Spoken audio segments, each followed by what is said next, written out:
In a good spray pattern, the paint or material sprayed is completely and evenly distributed onto the surface. In this video, we'll cover several techniques you can use to ensure a quality finish. In this section, we will discuss spray patterns, spray techniques. Before starting your project, if you don't have a lot of experience with spraying, use some scraps of cardboard to test the quality of the spray pattern. You could spray a large, flat area, like the side of a house, that's not easily seen. Or you can practice with water. Just make sure you let the surface dry completely before applying your paint. As you're practicing, start at the minimum spray pressure and slowly increase the pressure until a good spray pattern is achieved. This is a good spray pattern. Notice that there are no runs in the pattern and that the pattern itself is smooth and even. If your pattern has what are known as fingers or tails, an uneven finish, such as this, then the pressure should be increased.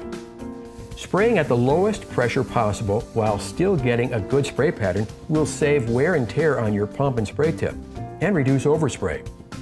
If you're at the maximum pressure setting and the spray pattern is still not suitable, a smaller tip hole size should be used or your material may need to be thinned. Follow the instructions on the back of your material container under spraying applications.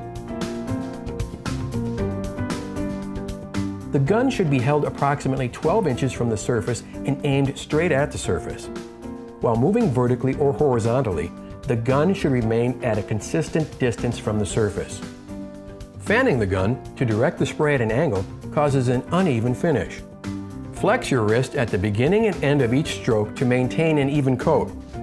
Don't spray at an angle. Keep the gun perpendicular to the surface.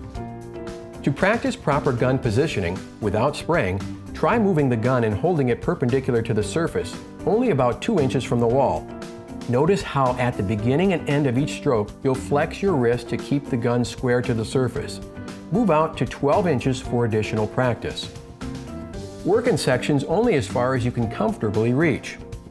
First, spray the outer edges and cut in any corners. Then, aim the gun at the edge of the previous spray pass so the spray pattern is actually overlapping each pass by 1/2.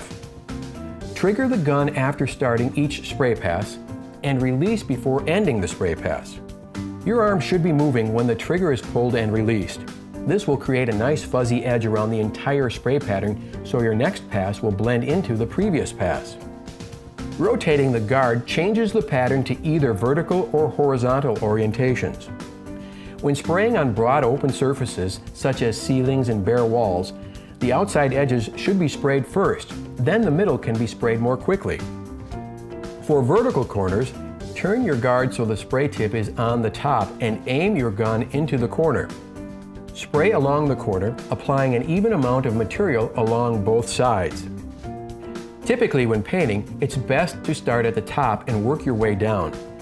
Begin by spraying any eaves or the underside of overhangs. The direction you spray is determined by the construction. As a general rule, spray horizontal and make sure you direct the spray up a little to spray the bottom lip of your siding. With a little practice, this easy-to-use sprayer will have you spraying like a pro in no time. Remember, point the gun straight at the wall without tilting up or down or angling left or right. Start moving the gun before and after you trigger. Move at a consistent speed, and when spraying, overlap the prior spray pass by 50%. Allow enough time for paint to dry before removing tape from your trim.